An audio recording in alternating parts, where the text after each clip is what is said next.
Welcome to Thoughts on the Market. I'm Michael Zezas, Head of U.S. Public Policy Research and Municipal Strategy for Morgan Stanley. And I'm Stephen Bird, Head of Morgan Stanley's North American Research for the power and utilities and clean energy industries. And on this edition of the podcast, we'll be talking about clean energy and the latest developments for the bipartisan infrastructure deal and President Biden's Build Back Better agenda. It's Tuesday, October 26th at 10 a.m. in New York. So, Stephen, with the negotiations winding down on the legislation Congress is considering around the president's economic agenda, I wanted to speak with you because you cover a sector, clean tech, that's really at the nexus of many things Congress and the White House are trying to achieve. In particular, even as the size of the economic and climate package has been cut from $6 trillion to $3.5 trillion, now perhaps as low as $1.5 trillion, one constant has been a potentially large amount earmarked for clean energy infrastructure. By our estimate, there could be roughly $500 billion of new money allocated towards this goal. So last month on the podcast, you outlined 8 headline proposals.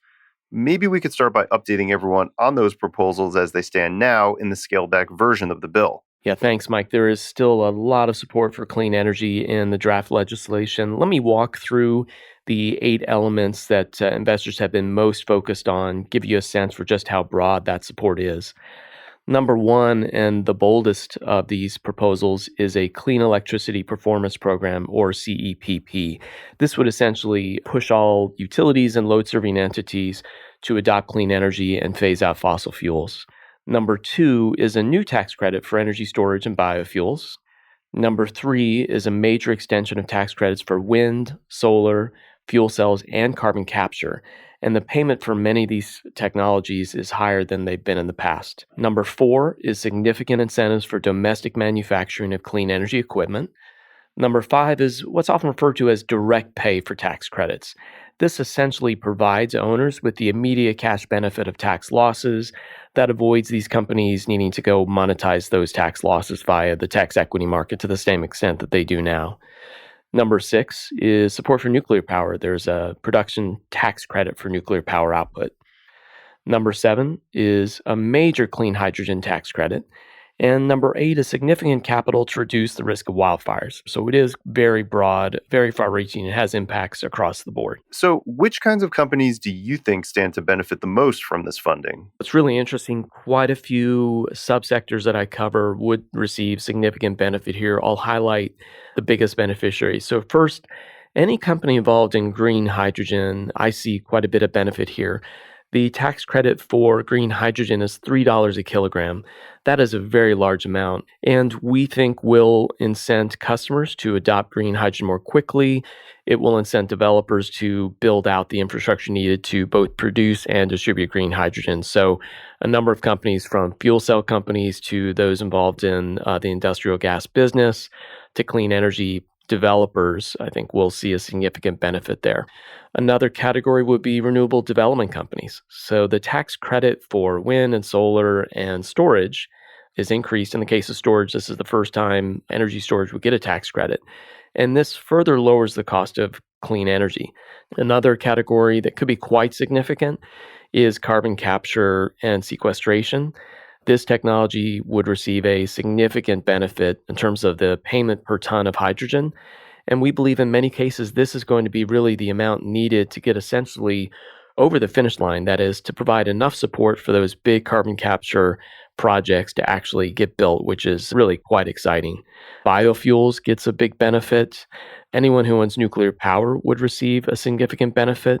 And also companies that are working to reduce the risk of wildfires would receive significant government support. So you can tell it's just very broad and touches on really every subsector that we cover. Now, the Clean Electricity Performance Program, or CEPP, will likely end up on the cutting room floor. Why is this program's exclusion not a bigger problem in your mind? CEPP, it's really interesting. It certainly is a very bold effort to reduce fossil fuel usage.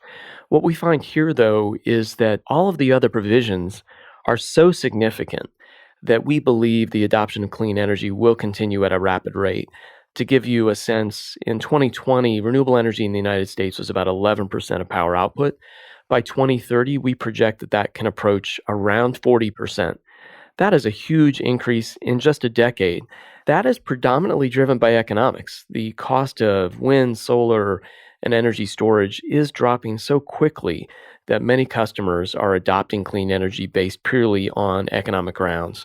And the elements of support in this draft legislation would further enhance those economics and push customers in that direction anyway. So we do see a big shift occurring with or without the CEPP. Fortunately, there are many other elements of support in this draft legislation that we think is going to really provide a boost to many clean tech technologies, many business models, and we're excited about the growth that would bring. What about the other types of companies you cover, utilities? This government investment seems like a step toward developing a very different type of business model for them. What do you think the outlook for the sector is? I'd say the government support for clean energy that's in this draft legislation does have a number of benefits for utilities. So we see in parts of the country a virtuous cycle that's been forming. And let me walk through how this is playing out. The coal power plants in many parts of the U.S. are quite expensive compared to renewable energy. So, for example, in the Midwest, the cash cost to run a coal plant could be 3 times as high as the cost to build a new wind farm.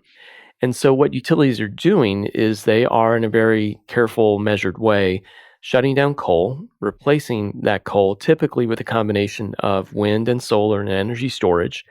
And typically customer bills are not going up as a result because of the benefit from avoiding the cost of running those coal plants. That virtuous cycle is resulting in better earnings per share growth. Now, with the government support that we're seeing in this draft legislation, that shift will accelerate. We will see more transmission spending, for example, more energy storage spending. It will boost the economics of wind and solar, which is fantastic. Also, in terms of risk mitigation, the capital that's in the bill that would help with dealing with the physical damage from climate change, such as wildfires, is another area of benefit. The cost from climate change to our sector is rising. And so government support there will help essentially defray a cost that's becoming quite significant for some of our utilities. So, I think you're right to point this out. The utility sector is quite a big beneficiary here.